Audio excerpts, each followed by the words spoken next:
Hello guys, welcome back to my YouTube channel T-Spot. In this video, because of woman Susan's influence, the ruler visits Sanditon. Despite the letter's mistrust of Lord Montrose's reputation, Lord Montrose continues to care about Arthur due to the booking of famous American sopranos for a royal concert on the waterfront. Since the king has returned to his farm, Ralph, Charlotte's fiance, will miss the opportunity to meet him. Charlotte also stays in Sanditon to help Georgiana fight the possibility that she will lose her fortune in a legal battle started by Charles Lockhart. Charlotte hears from Lady Susan that Georgiana's predicament might be a reason to stay at Sanditon. However, she ought to visit Ralph if she truly loves him and wants to evaluate him. The appointed Lord Chancellor is known to be against abolition and Georgiana for a number of reasons. Charlotte, nonetheless, needs to ensure that her companion gets a splendid lawyer, a difficult possibility. No specialist will acknowledge her case.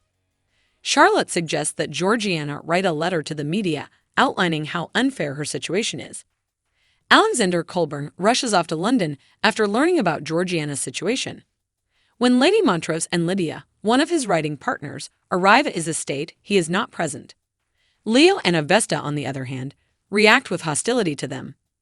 It's clear that her mother doesn't like it and doesn't support it. Lydia finds it funny, too. She now hesitates to introduce Georgiana to her son because she is concerned that Georgiana will lose her wealth in court. Alexander makes a special appearance alongside him and his barrister brother Samuel.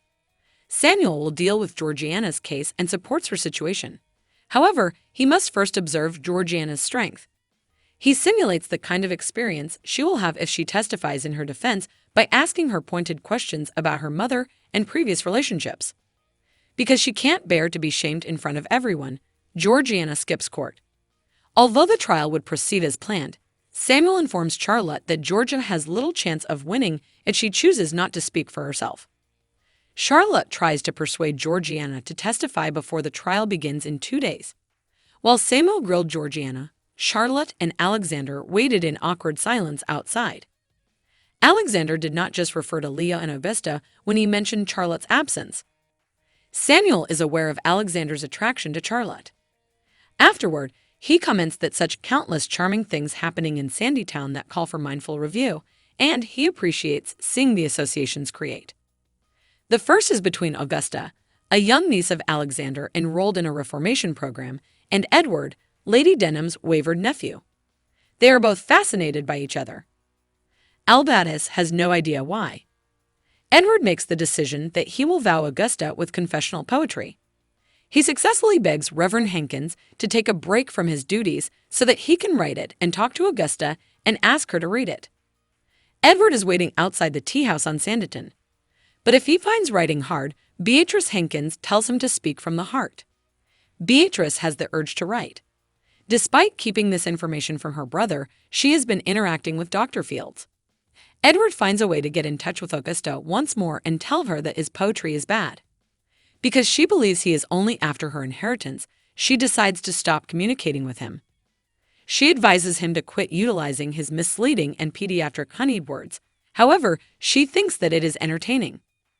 Despite accepting the challenge of convincing Lady Denham to accept Raleigh Price's investment in a Sanditon hotel, Raleigh Price does not pay Lady Denham any attention. She recalls that he turned her down at the altar in favor of a more wealthy wife 50 years ago. He can recall her abandoning him. However, if she receives a share of the profits after meeting with him, she is willing to accept a hotel built with his funds. Price, on the other hand, wants the hotel to be built by the sea, which would necessitate tearing down some fishermen's shacks. Mary Parker has suggested that the hotel be built on a hilltop with a view. Tom is uneasy, but he believes Lady Denham will continue to oppose the hotel's construction, so he believes it will not be constructed. He guarantees Mary that woman Denham won't allow costs to raise structures over individuals' homes.